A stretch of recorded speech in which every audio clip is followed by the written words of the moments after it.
Do you like sports? Do you like art? What about science? Giraffes? Giraffe scientists that paint rugby games? It's all available on Audible, the biggest audiobook site with the largest selection of audiobooks this side of the inner solar system. No need to use your boring old eyes anymore. The ears are the future, my friend. Why, you're using them right now. So check out Audible and get your listen on. Go to www.readlearnlivepodcast.com/audible to start your 30-day free trial today. What if you could take the thing that you were most ashamed of and scared of revealing and do something with it, like make something with it? You don't even have to have an audience, but you could do something to transform it and try to release it a little bit and not be alone and trapped with it in your head. That's something that I hope my book could do is encourage that from other folks.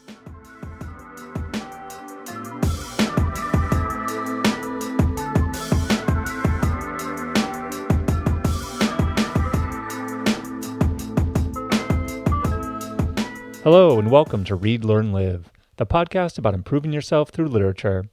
I'm your acclaimed host, John Monaster. I'd like to welcome you to episode 53, part 2 of my amazing interview with Grace Talusan about her new book, The Body Papers.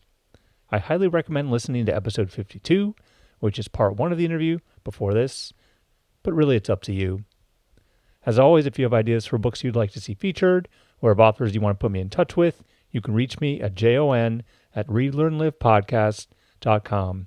I hope you enjoyed the second part of the conversation as much as I did.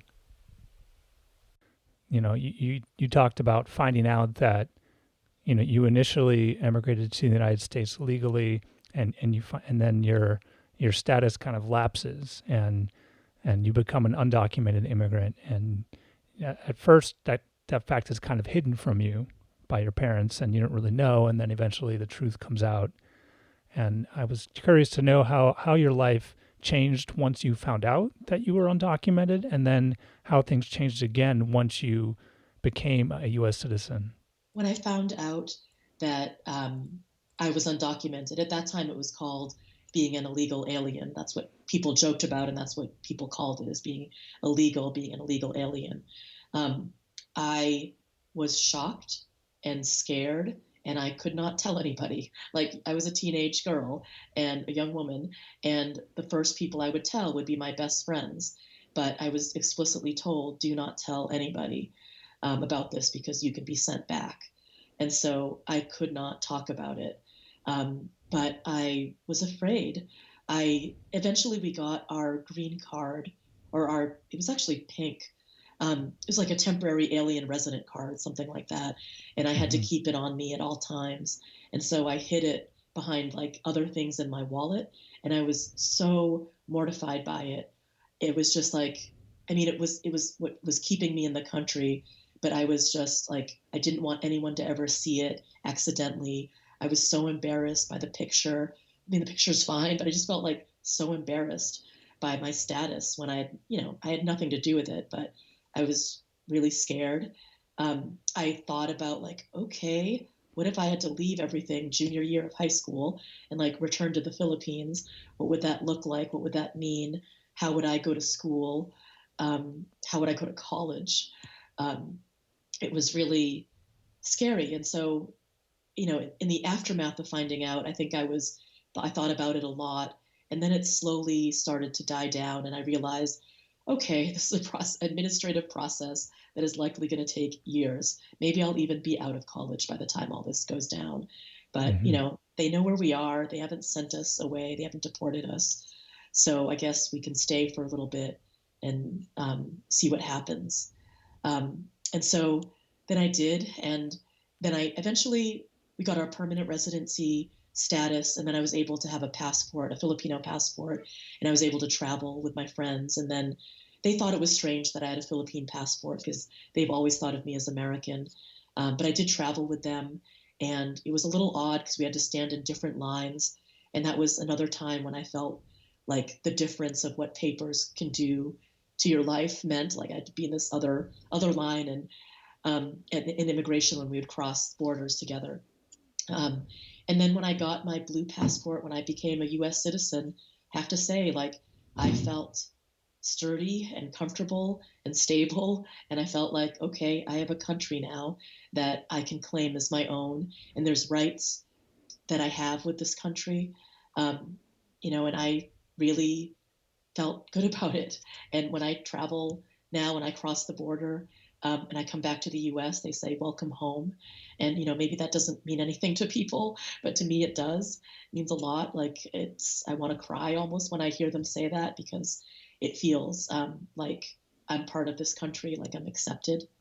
And I have to say that after um, the president was inaugurated, I think I got really freaked out, especially after the Muslim ban 1.0 or whatever. I started carrying my US passport with me everywhere. I just felt like really threatened. And I felt that same like feeling come up again of anything can happen to you at any time. Nothing is stable. You could be sent away. So I know that there wasn't much realism to that, but that's what I felt when he became elected. Yeah. Well, I mean, I think that our feelings ultimately dictate our reality to a great extent. So, I mean, whether or not that the concern was valid, if you were feeling it, it certainly affected your day to day life. Definitely. So, Yeah. Yeah. yeah, and kind of on top of all of this, while the whole undocumented issue and moving to the suburbs, about the middle of the book, you get into kind of the truly dark stuff that was happening to you. So I wanted to talk about that and ask you what happened between you and your grandfather. Sure.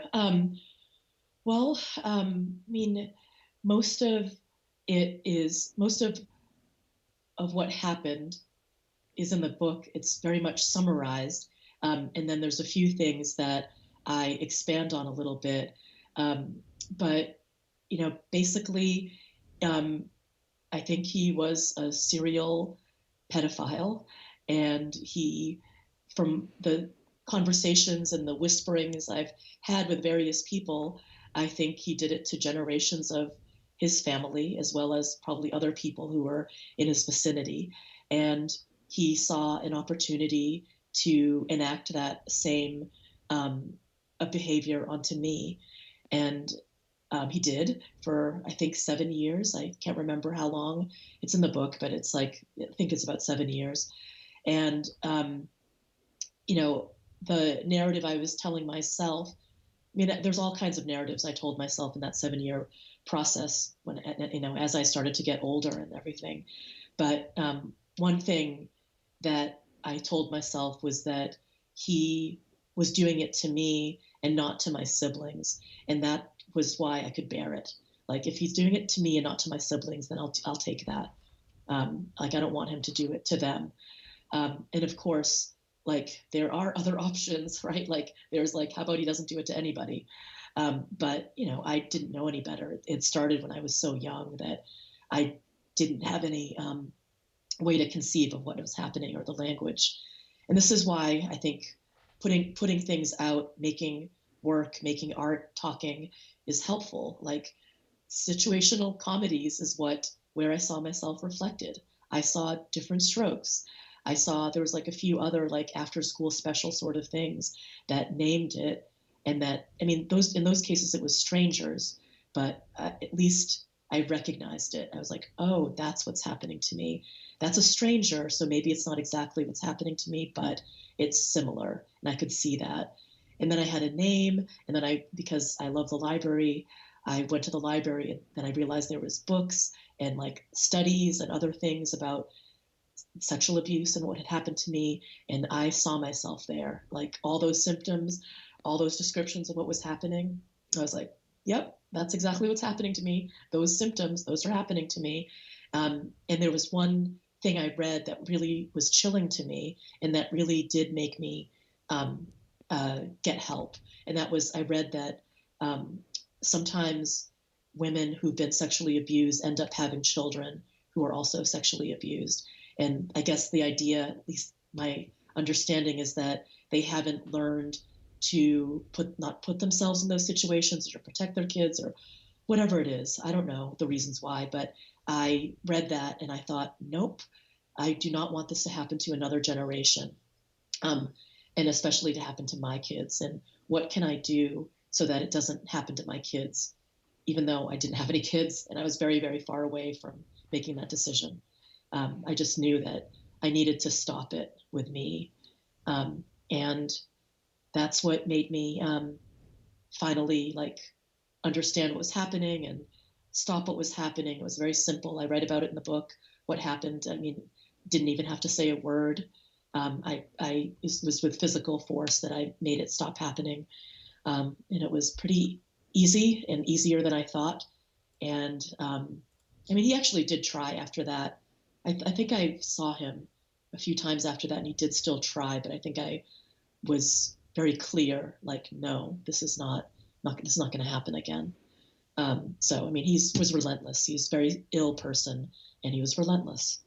Um, and Hmm. you know, I was under as a child as someone who was made, you know, taught to revere our elders. Like it was very confusing, and I was in no position to uh, advocate for myself for a very, very long time. Yeah. One of the things that you mentioned was that you were so young when this started that you didn't really have a vocabulary. And then you saw these specials and you went to the library. One of the things in the book that you mentioned was the idea that there were repercussions of telling.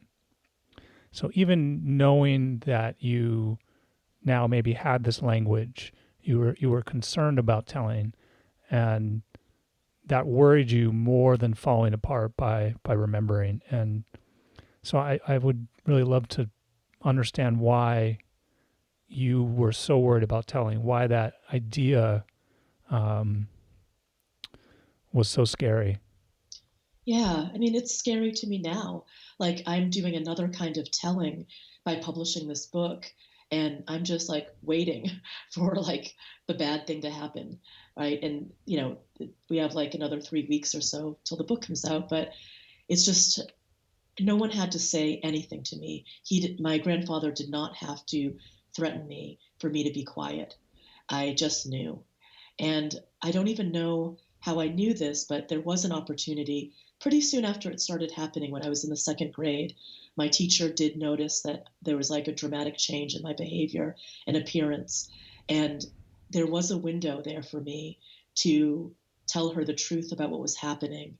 And I don't know how I knew it, but I had this feeling that everything was going to change, that my family was going to be destroyed, that I was going to be sent to go live with another family.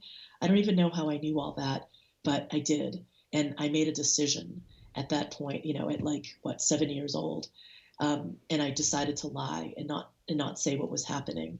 So I don't know how I knew to protect him, which is scary to me because I just think that's the wrong person to protect.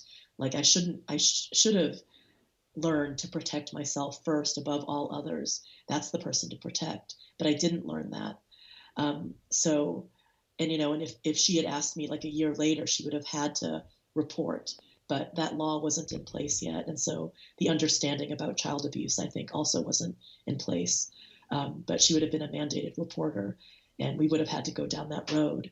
And I've asked a lot of social workers at this point, as I know them, and I've said, like, well, what would have happened if I told? And, you know, they tell me I wouldn't have been sent away. He would have been sent away. And so my fear about like breaking my family apart, I don't think that would have happened. I also don't think he would have served any time in jail or prison because that also seemed untenable to me too. I don't know. I don't know what the solution is to do, but it's like I couldn't imagine being the person that made another person go live in that kind of condition and be subject to whatever would happen in that kind of condition. I'm very like even to this day, you know, really you know, scared, dissatisfied about the you know, incarceration prison system that we have to this day. But that Mm-hmm. also was a deterrent to me. Um, and that would have completely changed my life, and it would have been probably really good. It would have been good if I had been able to pretty much stop it pretty soon after it started happening, like probably within a week of when it started happening. And then it would have been out in the open a little more. But, you know, a lot of things in the culture have changed. And like, I was watching the Oprah interview. I couldn't watch Finding Neverland, but I watched the interview with Oprah about Finding Neverland.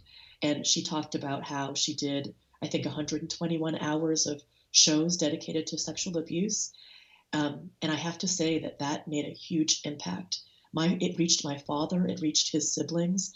Like they actually were they became educated about what it was because of Oprah.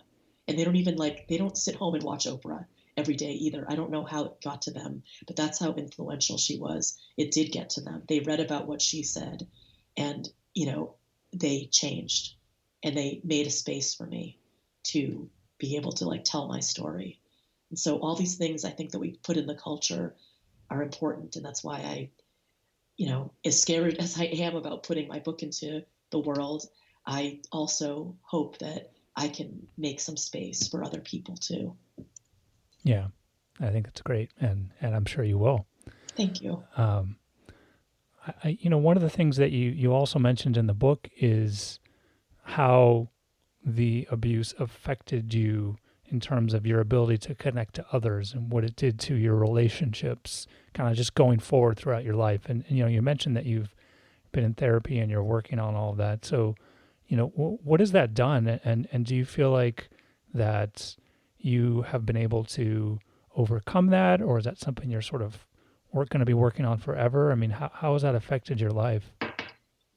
Um, I think that, um, you know, because this thing happened to me starting at the age of 7, and just, we, I was still learning about the world, like my understanding of relationships, what is trust, what is love, all those were profoundly damaged.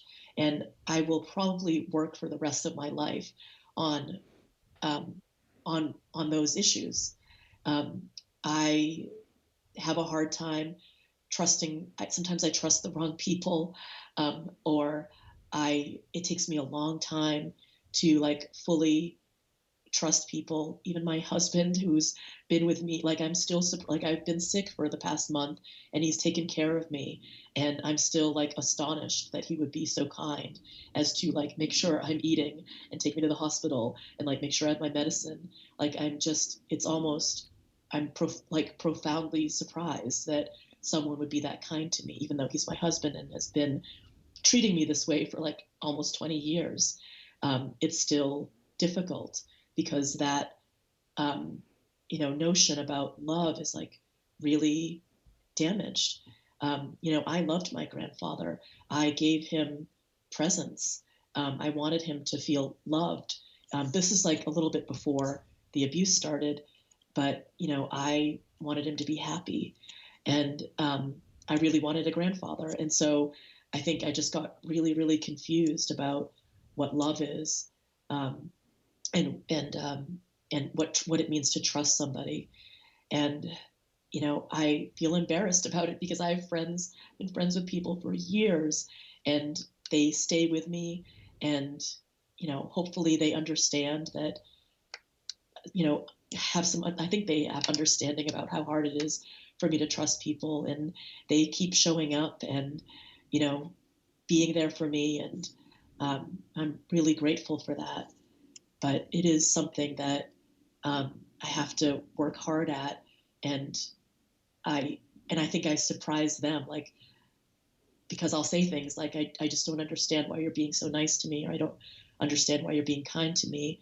And then they're kind of surprised, but I'm saying the truth, right? Because I my my experience with love is that it's a trap. It's like you open yourself up and you're nice to someone, and then they do something that is devastating to you over and over again. So I have to work pretty hard to um, realize that not everybody is my grandfather.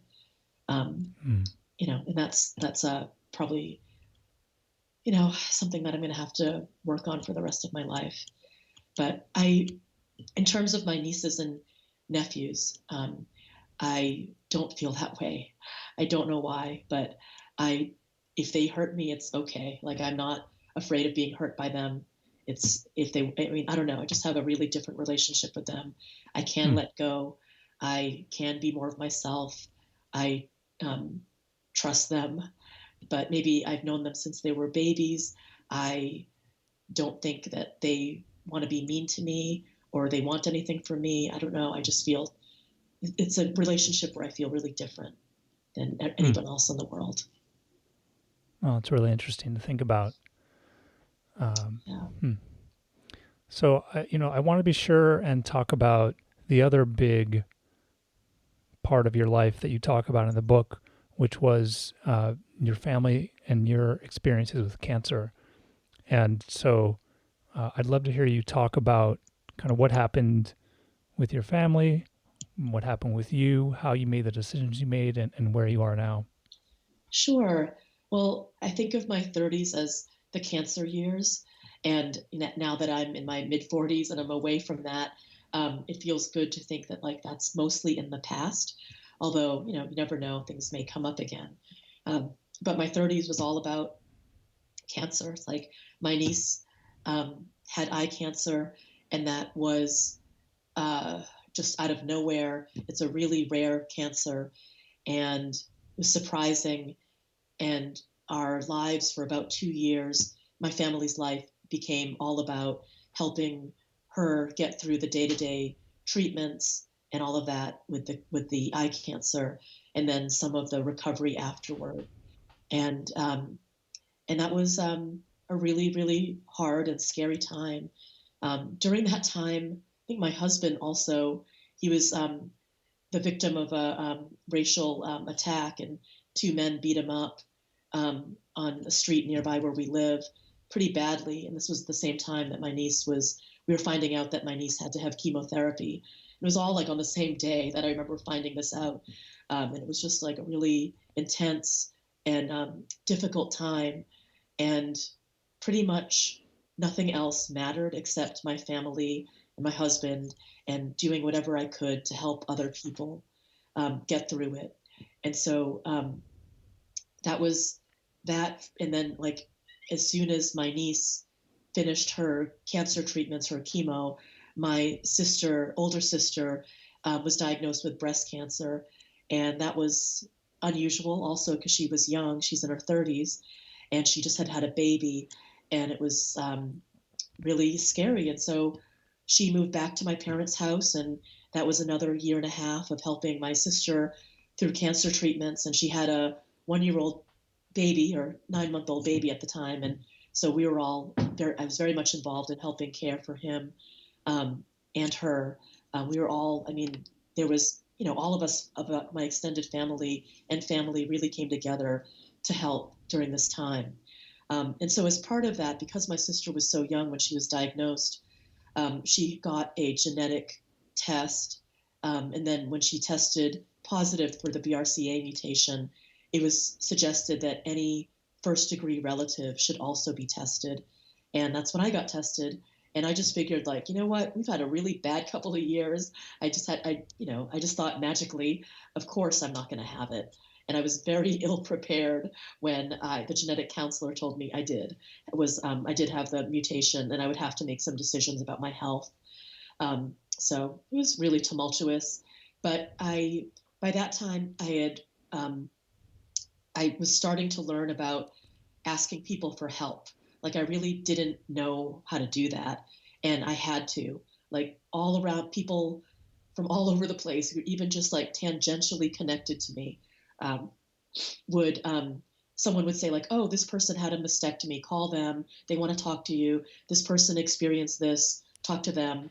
Like I understood that there was great reward in asking people for help and asking them for advice and what did they do. And that's what I learned through that process. And that there was something beautiful in accepting help from people. I still have a hard time with it, but I realize now that it gives something to that person too. Like when I know a friend is undergoing distress, like it helps me to like send them something or to be able to do something for them. And that's what I learned through that experience with cancer. Um, and I thought about like, what does it mean to be a woman? Like if I don't have my breasts and my ovaries, what does that mean about gender? And I'd never been like that interested in, I wasn't that interested in gender or anything before. And then I realized, well, like, nope, that's not what gender is. Like, gender is not my breasts and ovaries. I'm still the same gender, the same person. Um, so that was, then I've started to learn more about that as well. But um, it meant a lot of things. I mean, it meant contending with loss um, in my life. Like, okay, I'm not gonna. When I got my mastectomy done first, and so I said, okay, like I'm not gonna experience this thing that like generations of women have experienced before me, which is breastfeeding their baby after it's born. And then it became another loss, which is okay, I'm not gonna have my own biological children. So I was really learning about loss and mortality and like what is it I am truly mortal, and if I don't do anything, um, what does that mean? Like, am I going to put myself and my family through cancer treatments and then also live through the uncertainty of what comes after you when you're finally diagnosed with cancer? Um, I went to there's this group called Force Facing Our Risk of Cancer Empowered, and I went to several of their conferences, and I was always looking for a solution that was not going to end with me losing my breasts and ovaries, and I could not find it. I listened to all the latest research every year, and I remember a doctor at one point saying like, "This is what we have. Like this is the best that we have at this point. I can't see anything for the foreseeable future that's going to be different." And that's when I was able to say like, okay, I guess that's it. Like this is what I've got. We're not 50 years in the future where I have different decisions. These are the decisions I have. Do I want to go get cancer? No. you know I'm going to try to prevent it. And it seemed like a really radical thing, and some people were giving me grief about it, like, why would you get rid of healthy organs before they even have cancer? And then again, like, someone putting something into the culture changed that for me. There was like a New York Times article. I think maybe Amy Harmon wrote it years ago. It was on the front page right before I got my mastectomy. And it was telling the story of a doctor, young doctor, who decided to have a mastectomy. And then people like were respected my decision after that. Like that helped people understand why I made my own decision. And I wasn't so radical or crazy anymore to do that. So. Hmm. Yeah, that's a really good point about how cultural changes can really help. And I think just to circle back to your point about why it's important to put out art, to put out essays, to put that kind of stuff out there to help people understand what someone is going through, I think is very powerful. Yeah, it has had real impacts on my life. I can tell you that like other people speaking up has changed my life for the better. And, Yeah, I think I'm like so appreciative of that work. yeah, yeah. And then to kind of think about larger than that, I want to think about the role of community. So in addition to individuals, individuals come together, form communities. Like you said, you went to these conferences. What are some of the communities that you sought out during those different periods of your life, and how did they help? Well, there was Facing Our Risk of Cancer Empowered, and I went to those conferences, and it was wonderful to be around all these women at different stages of their decision making process and to see them. Like, I was really scared of the oophorectomy because I thought that's hormones, like, that can profoundly change my experience of life and like cognitive function and all this other stuff. And I saw people and they were like, no, I'm fine. Like, do my hormone replacement, like I'm myself, I'm okay. And so there's communities like that were incredibly important. Um, and I say as like my writing community, I've been a member of Grub Street here in Boston for over 10 years.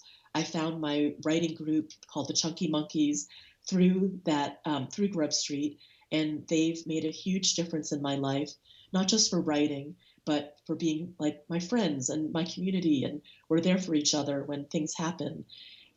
Even now, like, I've been sick. I missed my last writing group meeting, and it's like they're all asking if they can bring over coffee and sit with me and stuff like that. It's like it's what maybe church was before. I mean, I don't go to church regularly anymore, but I did grow up in the church, and I saw we went to church, and then after church we would go have coffee and donuts for an hour, and like we would gather, and like you would find out who needed things, who was sick, who needed to find a doctor, who needed this, and like we were there for each other, even if we weren't like friends or anything. People were there for each other, and I think these other kinds of spaces, like for me, my writing community has been incredibly important. And I think I don't participate that much online, but I know for other folks, like the online community is serves a really big purpose and need in their life too. And people also send each other things, and are there for each other online. And I think Mm. that's great. Yeah, I'm glad you were able to find so many different groups. I think that's something that a lot of people struggle with, is finding that community, and especially as you noted, there amongst people kind of my age, millennials, that there is a move away from religion, and maybe there's kind of a gap there to fill that community that religion provided. Yeah, I think so. There was really incredibly problematic things with the Catholic Church that I still am upset about. I mean, I hear news, Yeah, all the time. But in terms of some of the things that it offered me, it offered me a community. We sang every week. There's something about, like, even if you don't have a great voice, about singing with other people that I think is really profound, and like you feel like you're part of something. There was ritual. I mean, it's hard. There's things I really love and miss about participating in Catholic Church.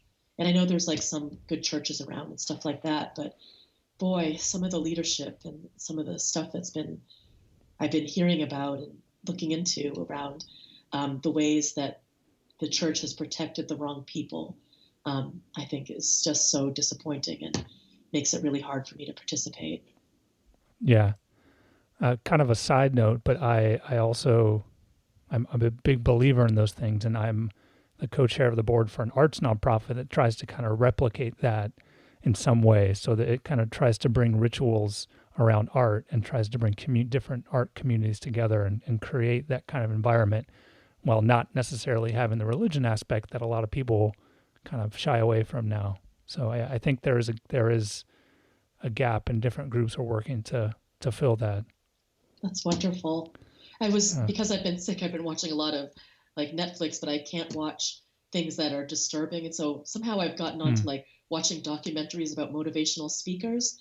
And I oh, think there's a similar thing happening.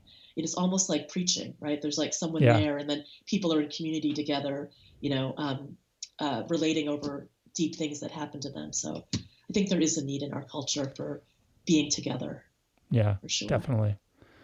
So, my last question, I wanted to find out what you might say to people. You mentioned that this was so important to get out in the open. What might you say to someone that has experienced or is experienced any of the things that you talk about it in the book?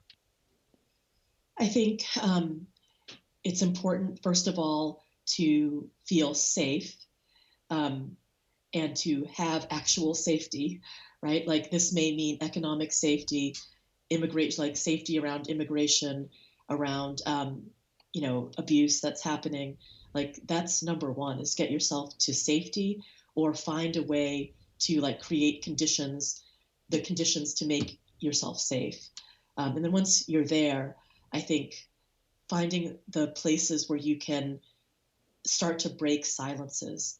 And again, it's finding safer spaces to do that, is really important. Like I don't think just breaking a silence is the thing to do. I think you want to try to do it in a way that you're safe, and that you don't dam like continue the damage by putting yourself in a situation where it's not really safe for you to speak. But I want to say that the benefit from breaking a silence, um, talking about a secret, is huge, and it's much more than you can probably imagine. Um, and I think we would all do better if we could start to talk about, express what our lives are really like, and not um, what we think they should be like, or what would look good, or what would, how to perform a happy life. It's like, no, we're here really brief time in the scheme of things. And what would it mean to be honest and, you know, real with people and not pretend so much? If we're in pain, like other people are in pain too, and maybe it would alleviate their pain if we could talk about ours a little bit and not be so embarrassed and mortified and afraid of the repercussions of that. And this is an experiment for me. Like this book is all the things that I don't say because I can't say them. I've written them. And even like last month, my husband read the book. He and was surprised by things in the book, even though he's lived with me and known me for 20 years. But I couldn't say them out loud, some of these things. So I said them in the way that I could, which is writing. And so whatever way that people can do that and find a way to release the things that are true to them, I think that only good can come from doing that for all of us. Yeah. Well, that's the end of my questions, but I always like to ask: is there anything else, any other ideas, any other takeaways, anything that you hoped people would get from the book that we haven't had a chance to talk about? I'm really hoping that um, the book will encourage people to say something that they haven't been able to express before. And I keep saying say, but I mean express in any way that you want to express it, whether it's like photography or making a poem or dance or whatever it is. But what if you could take the thing that you were most ashamed of and scared of revealing and do something with it, like make something with it? You don't even have to have an audience, but you could do something to transform it and try to release it a little bit and not be alone and trapped with it in your head. That's something that I hope my book could do, is encourage that from other folks. Yeah. And, you've got this finished, and I always just like to ask in case there's anything else you'd like to plug or any other projects you're working on, or maybe even just let us know, do you have I know the book's coming out in April. Do you have the exact date on hand? Yes, yeah. So the book is being published on April 2. And I have maybe about 2 months or so of events. On Restless Books has it on their website, the events I'll be at. I'm really excited to do two events for Pen World Voices in May. So I'd love to see folks out to that, and any of the other bookstores or colleges or other events that I'm doing. I'd be happy to meet people and see them, and that would be really great. So that's really it. I mean, I've been writing a little bit, but mostly essays, and I'm doing research for a novel, but I probably shouldn't talk about it because then I'll talk it out and won't write it. But I am working on other stuff. But my focus really for the next couple months is, going around with my book, and it's like a really gift. It's a gift for me to be able to like give it, like be out there in the world and share it with people. And I want to interact with folks and, hear from them and see them. And, so that's the next couple of months for me. Yeah. Well, I wish you luck on your tour. Oh, thank you so much. Yeah, that's exciting. All right. Well, I'd Yeah. like to close out with a couple thunder round questions. Let's see, what's your favorite food and or drink? Okay. So my favorite food is yogurt, all kinds of Right. yogurt. Anywhere that I go, I'll like look and see what their local yogurt is. I can't drink alcohol, but my friend gave me some moringa tea as I've been trying to get better. And it turns out that moringa tea is the same thing as malunggay tea or malunggay leaves in the Philippines. So this Hmm. whole time I've been like drinking malunggay, which is from the Philippines, and I didn't even know it. And it is Ah, helping me feel better. it was So rebranded. That's so yeah, interesting. as moringa. I mean, I think they have it in Latin American countries too, but it was just amazing to be like, oh my gosh, that's malunggay. Yeah. Um, yeah, so those are my fun two favorite things at the moment. Good. Where's your favorite place you've ever been?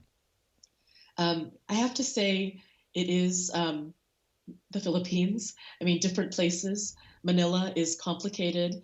but it is a place that is home in a way, and I love it.